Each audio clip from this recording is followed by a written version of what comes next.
pelo sinal da Santa Cruz, livrai-nos Deus, nosso Senhor, dos nossos inimigos, em nome do Pai, do Filho, do Espírito Santo.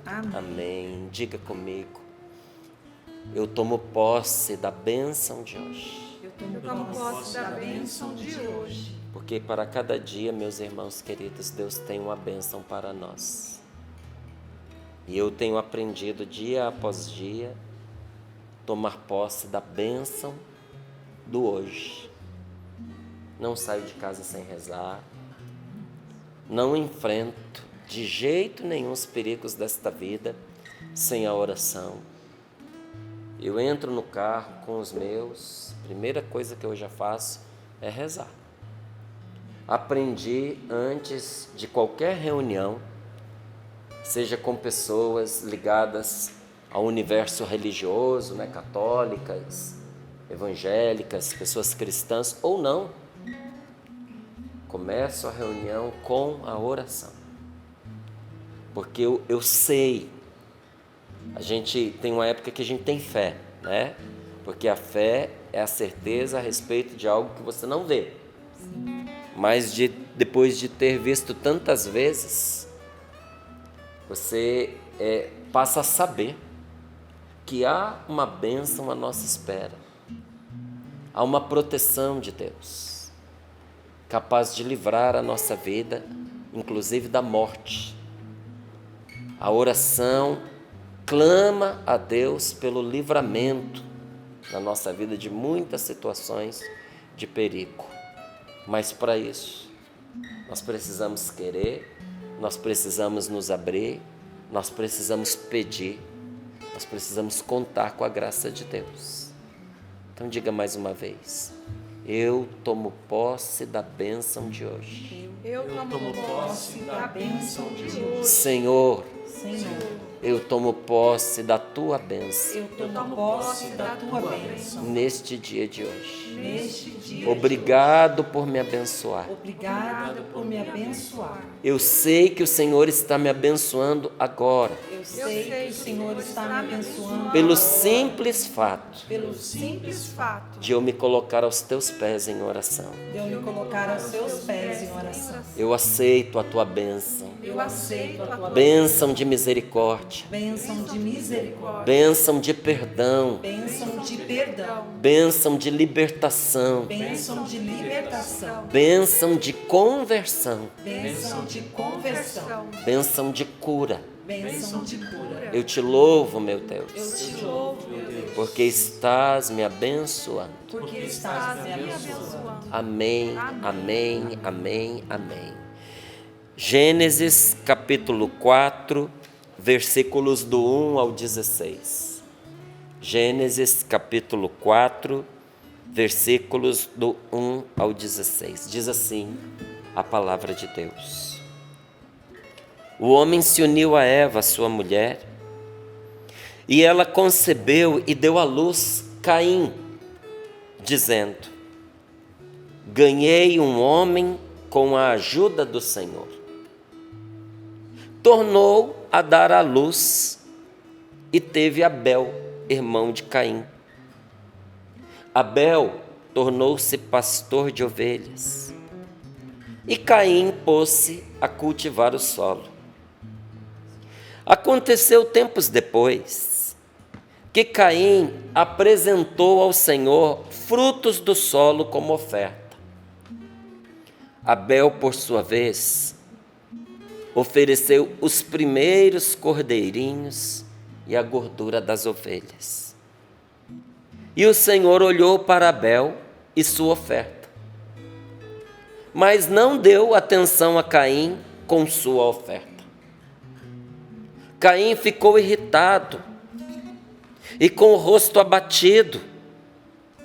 Então o Senhor perguntou a Caim: por que andas irritado e com o rosto abatido? Não é verdade que se fizeres o bem, andarás de cabeça erguida? E se fizeres o mal, não estará o pecado espreitando-te à porta?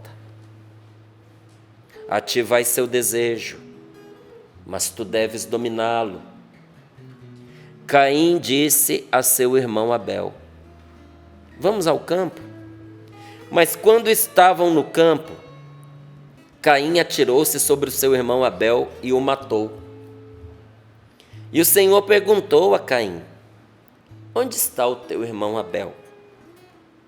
Ele respondeu: não sei. Acaso sou o guarda do meu irmão? Que fizeste? Perguntou Deus. Do solo está clamando por mim a voz do sangue do teu irmão. Por isso agora serás amaldiçoado pelo próprio solo, que engoliu o sangue de teu irmão que tu derramaste. Quando cultivares o solo, ele te negará seus frutos, e tu virás a ser um fugitivo vagueando sobre a terra. Caim disse ao Senhor: meu castigo é grande demais para que eu possa suportar. Se hoje me expulsas deste chão, devo esconder-me de ti quando estiver fugindo e vagueando pela terra. Quem me encontrar vai matar-me. Mas o Senhor lhe disse: se matarem Caim, ele será vingado 7 vezes. O Senhor pôs então um sinal em Caim, para que ninguém, ao encontrá-lo, o matasse. Caim afastou-se da presença do Senhor e foi habitar na região de Nod, a leste de Éden. Palavra do Senhor. Graças a Deus. Graças a Deus. O homem se uniu a Eva, Adão, se uniu a Eva, sua mulher, e ela concebeu e deu à luz Caim, dizendo: ganhei um homem com a ajuda do Senhor. Tem alegria nessas palavras, não é? Você imagine uma mãe dizendo isso: ganhei um homem com a ajuda do Senhor. Ganhei um filho me foi dado, é um menino. Veio por graça de Deus. Deus o colocou em nossa vida.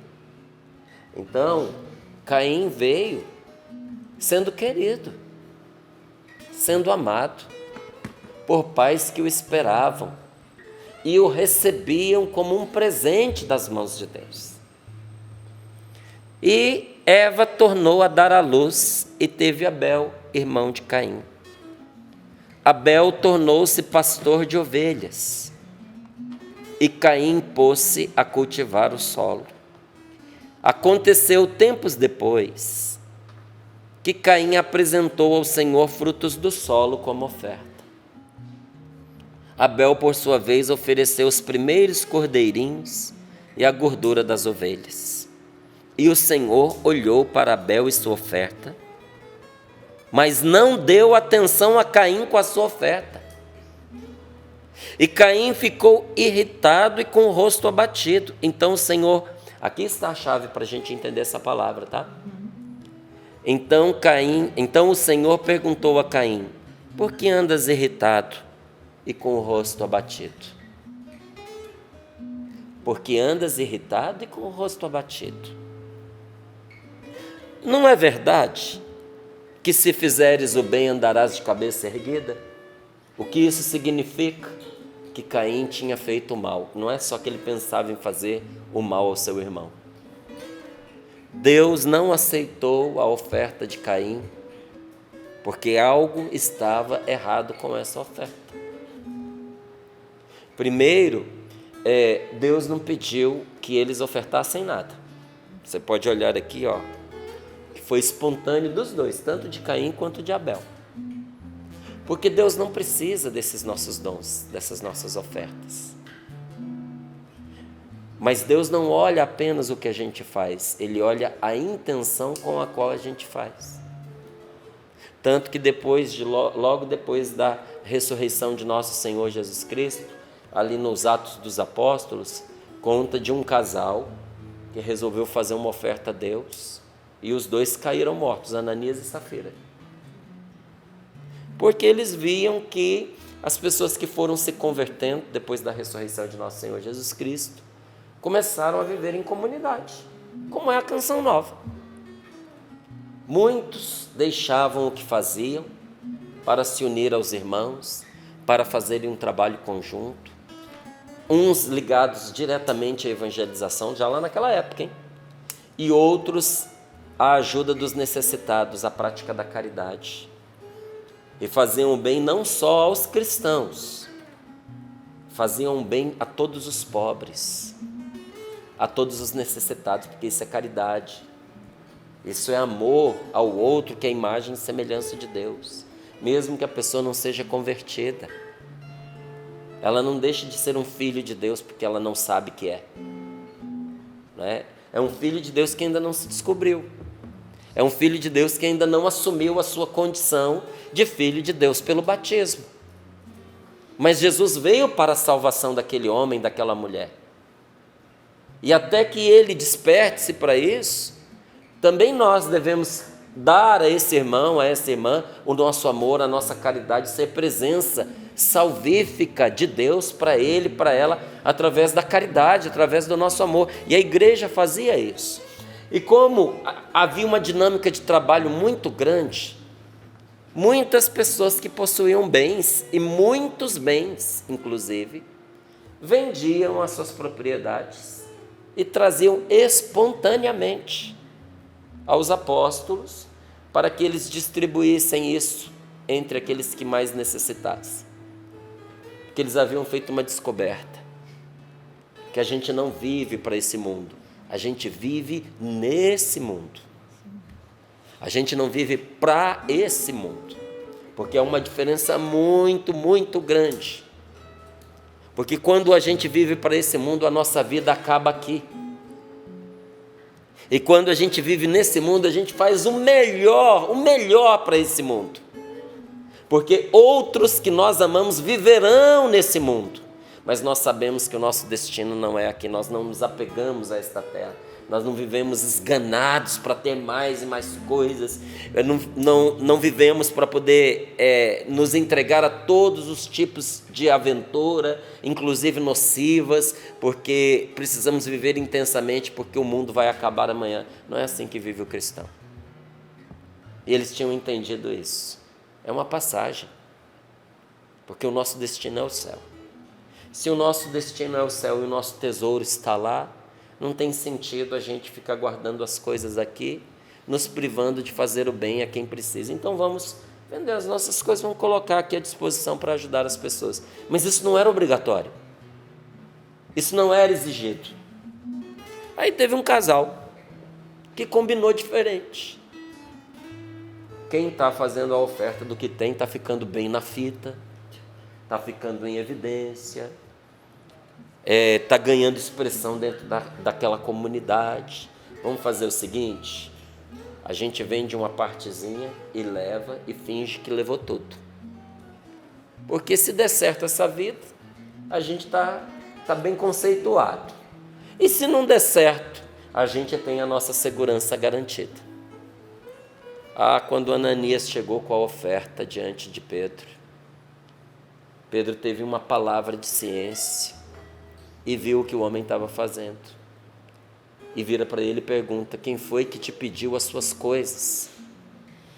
Você não poderia continuar com seus bens todos para você? Ninguém pediu isso para você. Mas você decidiu trazer a sua oferta, mas debaixo de uma mentira. Pensando não somente em nos enganar, mas enganar a Deus. Aí diz para eles: por isso estão aí aqueles que vão te levar. E o homem caiu morto. Cataram ele e levaram.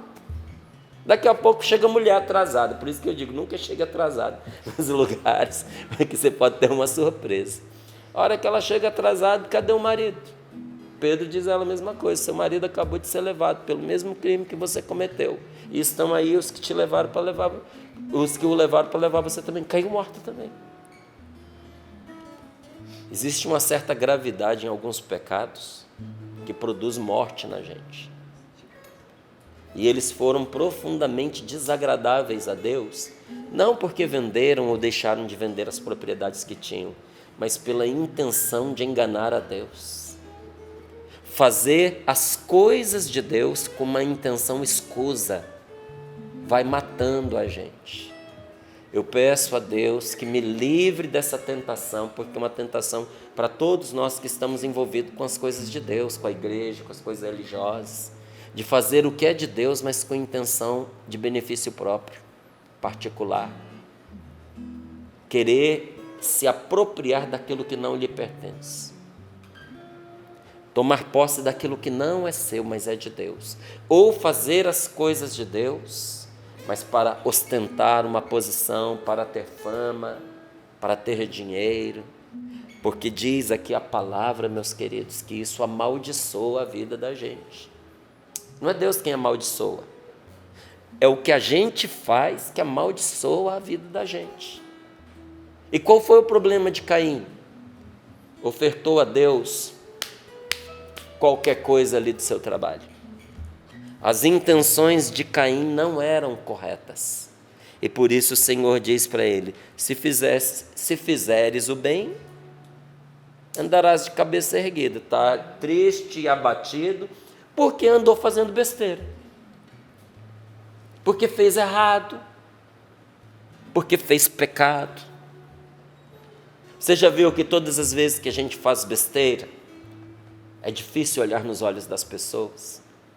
Porque há sempre uma pergunta: será que estão sabendo? Será que descobriram? Qualquer coisa que alguém pergunte para a gente de diferente, que nós não entendemos a pergunta, a gente já acha que é uma indireta, já acha que a pessoa descobriu a besteira que a gente fez. Quem faz besteira anda de cabeça baixa. Quem vive fazendo errado não tem alegria para levantar a cabeça. Quem faz pecado é prostrado pelo próprio pecado. E Caim estava assim, irritado e abatido, porque ele não via as suas atitudes encontrar graça diante de Deus, porque o seu coração era mau.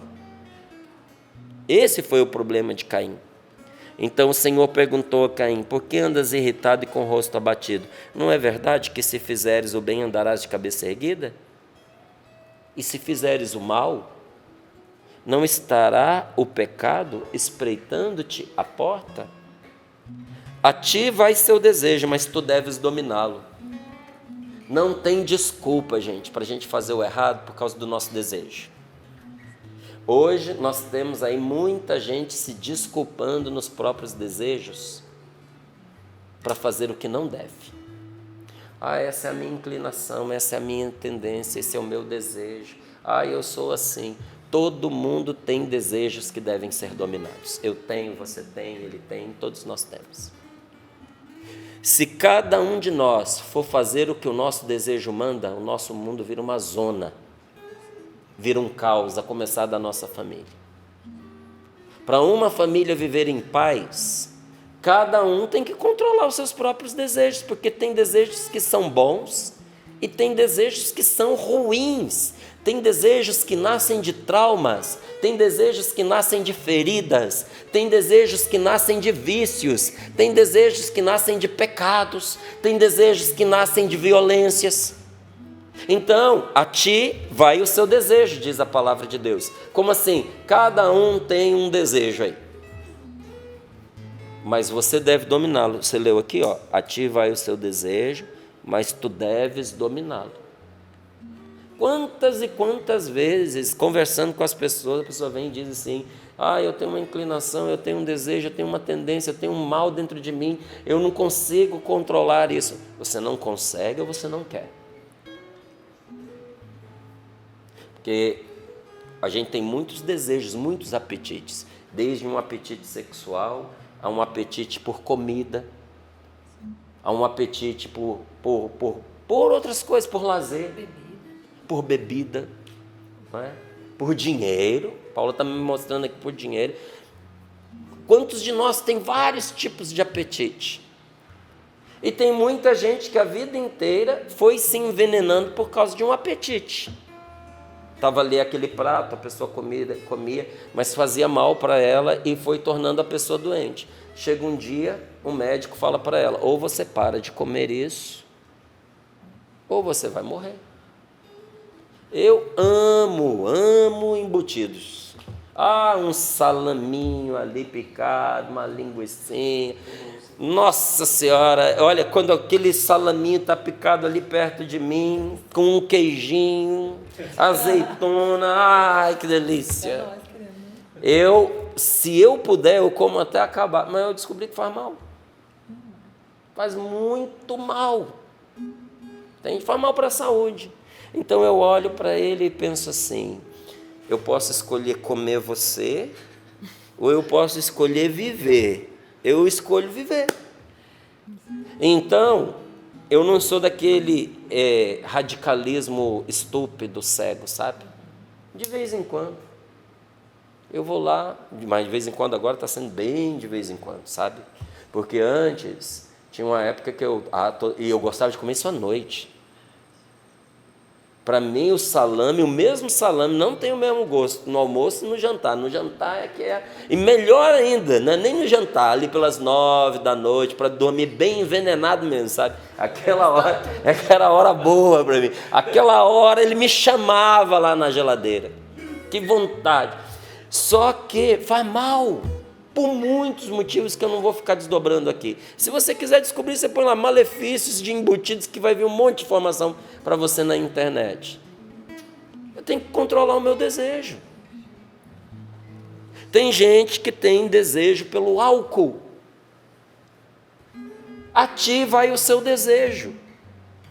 Mas você tem que dominar o seu desejo.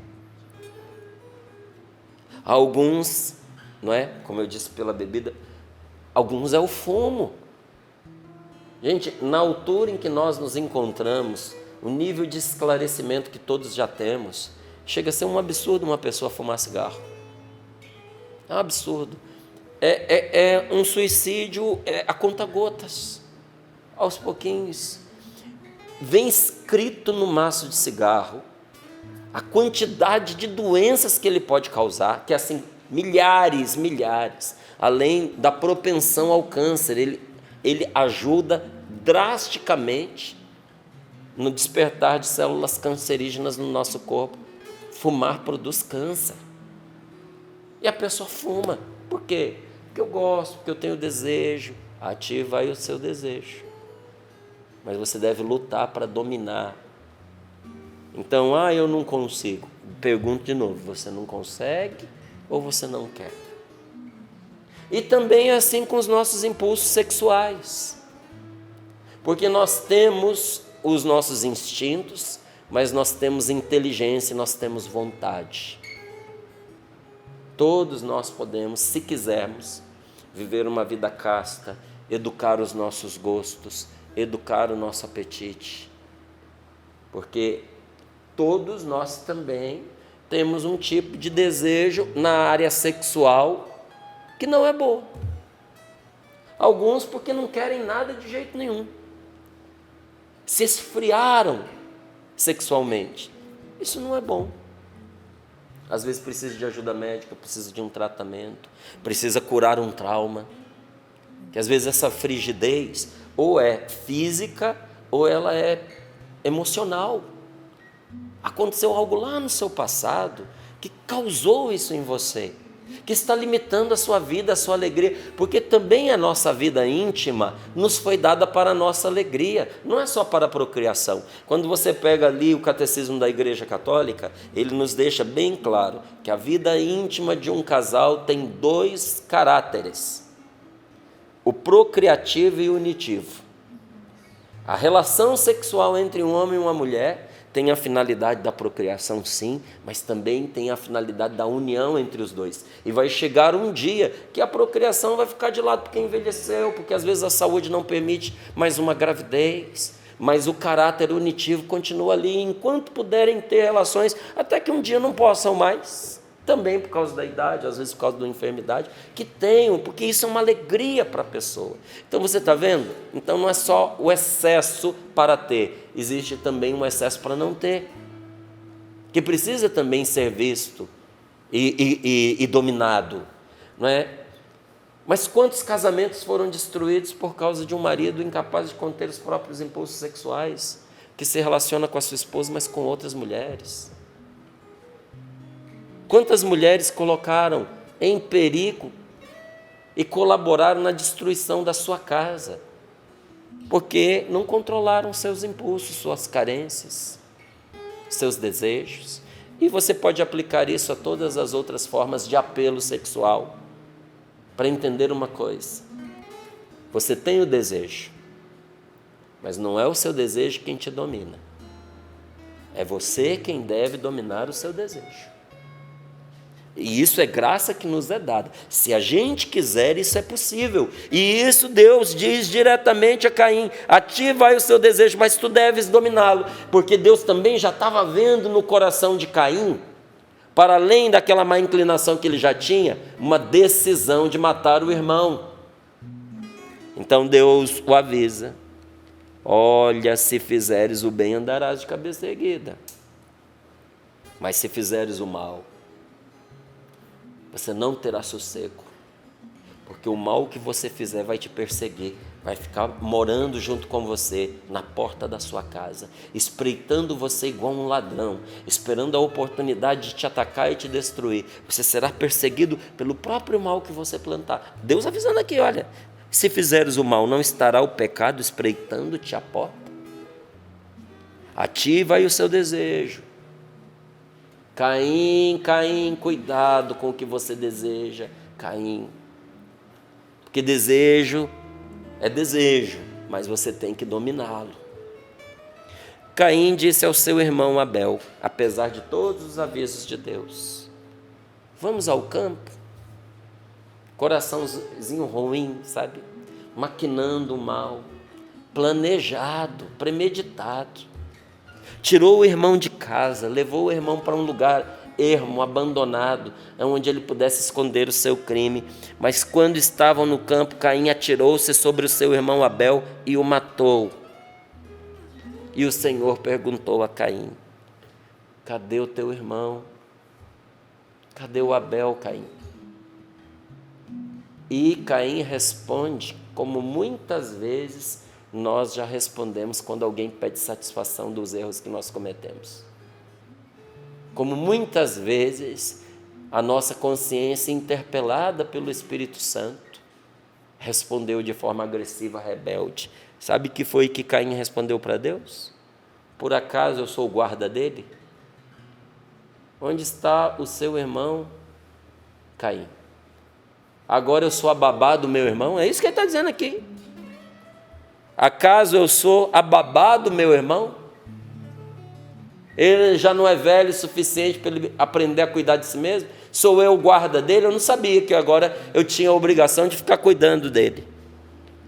E Deus diz para Caim: que fizeste? Porque do solo está clamando por mim a voz do sangue do teu irmão. Por isso agora serás amaldiçoado pelo próprio solo que engoliu o sangue do teu irmão que tu derramaste. Você está vendo que não é Deus quem amaldiçoa? Olha o que Deus diz para ele: o sangue que você derramou no solo está fazendo com que o solo amaldiçoe você. Você não vai conseguir mais o fruto do seu trabalho tirado do solo, não vai. Quando cultivares o solo, ele vai te negar os seus frutos, e tu virás a ser um fugitivo vagueando sobre a terra. E Caim disse ao Senhor: meu castigo é grande demais para que eu possa suportar. Se hoje me expulsas deste chão, eu devo esconder-me de ti, e quando estiver fugindo e vagueando pela terra, quem me encontrar vai me matar. Mas o Senhor lhe disse: assim como o sangue do seu irmão no solo fez que o solo amaldiçoasse você, aquele que matar você e derramar o seu sangue vai receber 7 vezes o castigo que você está recebendo. Será 7 vezes maldito. Gente, esta palavra, ela vem para nos mostrar que está nas nossas mãos a escolha que nós fazemos. E esta palavra nos mostra que existe uma força que vence até a morte, que se chama perdão. O perdão vence a morte. Essa história antiga que conta como vencer as forças da morte guardada pelo rancor. Qual é a ligação desta palavra com o perdão? Esta palavra nos mostra que há uma força para vencer a morte. gerada pelo rancor, porque o rancor gera morte na gente. E existe uma força disponível para vencer essa força de morte. Você vê aqui, olha, Caim e Abel eram irmãos. E como costuma acontecer, eram muito diferentes um do outro. Você tem irmão? Você tem irmã? Quem tem um irmão sabe que por mais que pareça, é diferente, né? Tem muita gente que confunde o Orlando e o Jarnes. Confundem os dois, porque eles são parecidos. Mas quando você está mais próximo dele, você vê que não tem nada a ver um com o outro. Não é? Tem mais diferenças do que semelhanças, digo do ponto de vista físico. Não é? Mas a gente acaba muitas vezes achando que são muito parecidos. Mas eles que são irmãos devem pensar, não tem nada a ver. Não é? Nada a ver. Eu sou tão diferente do meu irmão. E uma mãe que tem 2 filhos, às vezes fica chocada quando alguém diz como são parecidos. Porque ela que é mãe e conhece, sabe que não são parecidos assim como dizem. Irmãos são muito diferentes, até irmãos gêmeos são muito diferentes. E Abel e Caim eram muito diferentes. Abel era um homem aberto à vida e amava muito a Deus. E Caim?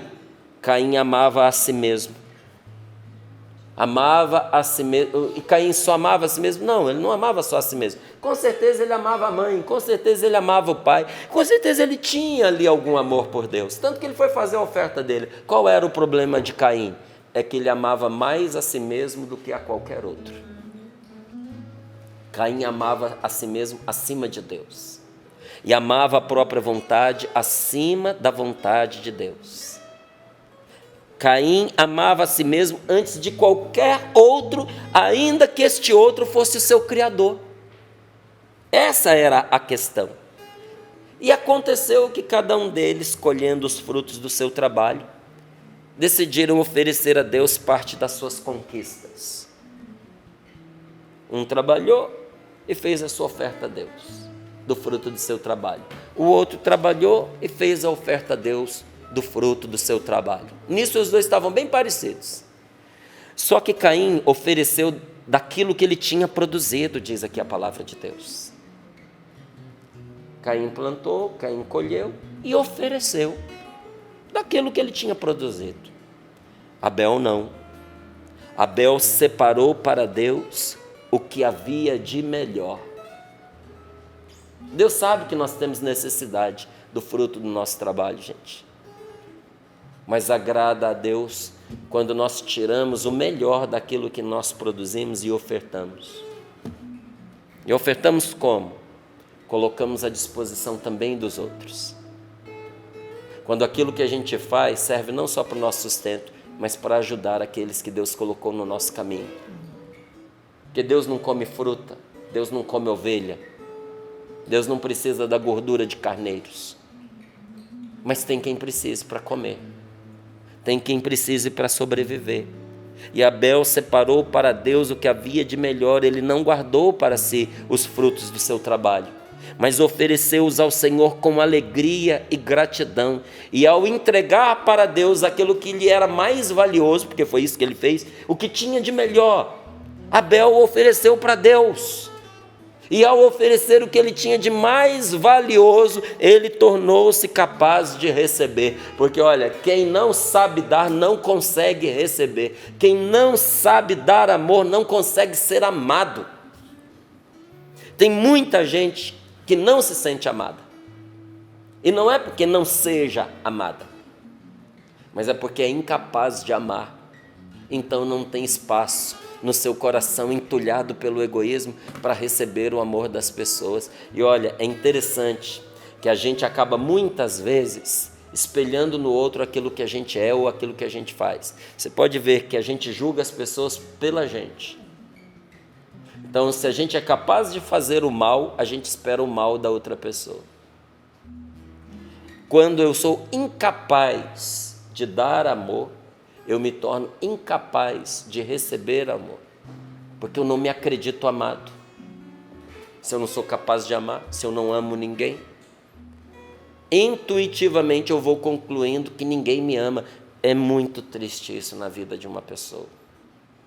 Quando é que você começa a se sentir verdadeiramente amado? Quando você começa de verdade a amar as pessoas. E quando Abel deu o melhor de si, abriu-se nele um espaço para receber de Deus, porque há no coração certas portas que só podem ser abertas mediante a generosidade. Tem portas no seu coração e na sua vida que só serão abertas pelo bem que você faz, não pelo bem que fazem a você. Muito bem vai acontecer na sua vida. Deus vai fazer com que muitas pessoas te ajudem. Mas existem certas experiências que você nunca vai viver se você não for capaz de amar as pessoas e de ser generoso. A generosidade dá qualidade de vida para a gente. Tem muita gente que vê que qualidade de vida está em exercícios físicos, em regular a alimentação. Tudo isso ajuda, mas isso dá qualidade de vida física. E qualidade de vida interior? E qualidade de vida emocional? E felicidade? Generosidade. Uma pessoa generosa é uma pessoa feliz. E a graça de Deus manifestou-se para Abel, porque o seu coração estava aberto, porque havia amor naquilo que ele fazia. Então veja, não se serve a Deus por obrigação ou para obter vantagens. Tudo que a gente faz por obrigação e não por amor, se torna um peso e desgasta. Se o que você faz dentro da sua casa, você faz por obrigação, coitado de você. Deve estar muito desgastado, você deve estar cansado, coisa deve estar pesando para você. Porque o que a gente faz por obrigação esmaga a gente. Mas quando a gente faz o que faz por amor, nossa Senhora, isso é maravilhoso. O céu desce sobre nós. E o céu desceu sobre Abel. E quando Caim percebeu que o céu favorecia Abel em tudo aquilo que Abel fazia, tudo que Abel punha a mão ia para frente, porque o céu o abençoava. Quando Caim começou a olhar e percebeu o que estava acontecendo, aí ele começou a comparar-se com seu irmão e encheu-se de inveja e de rancor. Ele não podia perdoar o irmão por ser como era. Olha, isso é que é triste, sabe? Não se tratava de perdoar o irmão por uma coisa que ele fez. Se tratava de não conseguir perdoar por aquilo que ele era. Eu não aceito você do jeito que você é. Não conseguia aceitar o irmão. E a partir de então, diz aqui a palavra, andava sempre irado e tinha um semblante abatido. Porque você sabia que em muitos a depressão e o abatimento entram pela raiva? Você sabia disso? Que a raiva é um tipo de tristeza? Tanto é que uma pessoa com raiva ela não consegue ficar alegre. A raiva rouba a alegria. A raiva é um tipo de tristeza. E houve muita gente que o abatimento e a depressão entrou na vida da pessoa por meio da raiva. Então, a partir daquele momento, andava sempre irado e tinha um semblante abatido, porque a insatisfação com a vida, a ingratidão, a constante comparação com os outros, o apego às mágoas e a inveja, sempre causam tristeza, sempre deixam a pessoa deprimida e aprisionam a pessoa num estado de ira. Quando isso acontece conosco, nós temos que pedir ao Senhor para nos libertar. Coloque as mãos sobre o seu peito, feche seus olhos um pouquinho. Deus sabe o motivo das nossas tristezas e das nossas raivas. Deus sabia porque Caim estava daquele jeito. E mesmo assim, Deus pergunta para ele, por que você está triste e irritado? Deus pergunta para que a gente tome consciência daquilo que nós estamos vivendo. Deus pergunta para que a gente tenha a oportunidade de desabafar, tomar consciência de como o mal entrou no nosso coração e desabafar. Mas Deus amava Caim como Deus também ama você, e por isso Ele deu a Caim um remédio e um aviso. Qual era o remédio? Se praticares o bem, poderás te reabilitar.